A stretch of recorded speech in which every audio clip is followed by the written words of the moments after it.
இது வரைக்கும் கமல் அவர்கள் படத்துக்கு சர்ச்சை ரொம்ப கம்மியாக வரும், எல்லா படத்துக்கும் வராது. சர்ச்சை வர எல்லா படமும் கல்ட்டாக மாறும். பிரம்மாண்டியாக இருக்கட்டும், முதல்ல சண்டியராக இருந்தது, அதுக்கப்புறம் அதை பிரம்மாண்டியாக மாற்றணும் அப்படின்னாங்க. அந்த படமாக இருக்கட்டும், ஹேராமாக இருக்கட்டும், விஸ்வரூபமாக இருக்கட்டும், இது எல்லாமே இன்றைக்கு தேதியில் நம்ம திருப்பி பார்க்கும்போது வந்துட்டு கல்ட்டுங்க. இதெல்லாம் வந்துட்டு எக்ஸ்ட்ராடனரியான படங்கள் அப்படின்னு தான் சொல்கிறோம். இதே ரொம்ப ஸ்மூத்தாக ரிலீஸ் ஆன எந்த படத்தையும் நல்ல படம்னு கொண்டாடுறமே தவிர்த்து அதை நம்ம கல்ட்டாலாம் தூக்கி தலையில் கொண்டாடுறதில்ல.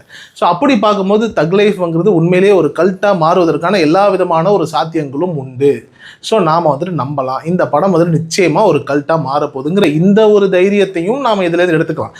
ஆனால் இதையெல்லாம் தாண்டி உலகநாயகன் அப்படிங்கிற அந்த ஒரு மனிதர், இப்போ விண்வெளி நாயகன் சொல்லிட்டு இருக்கோம் வைங்களேன், இவர்கிட்ட நாம் பார்க்கக்கூடிய ஒரு பண்பாக நான் பார்க்குறது என்ன அப்படின்னா, மன்னிப்பு கேட்டால் இந்த படத்தை ரிலீஸ் பண்ணிடலாம், ஈஸியாக ரிலீஸ் பண்ணிடலான்ற மாதிரியான ஒரு நிலை இருக்கும்போது அதெல்லாம் கேட்க முடியாதுங்கிற ஒரு தௌலத்தா தெனாவட்டா உட்காந்துருக்கார் இல்லையா. எந்த இடத்துலையும் ரஜினிகாந்த் அவர்கள் மாதிரியோ இல்லை வேறு மற்ற நடிகர்கள் மாதிரியோ இல்லை வந்துட்டு வேறு மாதிரி எந்த விதமான அரசியல் ப்ரெஷர் வரும்போது வந்துட்டு அவங்களுக்கு கையை கட்டி நின்றுக்கிட்டு மன்னிப்பு கேட்குற மாதிரியான எந்த விதமான ஒரு இமேஜையும் கிரியேட் பண்ணாமல் தைரியமாக நான் சொன்னது சரி, நான் தவறாக சொல்லியிருந்தேன்னா காலில் விழுந்து கூட மன்னிப்பு கேட்பேன், நான் தப்பாகவே சொல்லலைன்னு சொல்லக்கூடிய ஒரு தைரியம் இருக்குல்ல, உண்மையிலேயே இது கமல் அவர்களுடைய தைரியத்தினுடைய உச்சமாக தான் நான் பார்க்குறேன். ஏன்னா அந்த மனுஷன் எதுவுமே இல்லைனாலும் சினிமா பண்ணுவார்.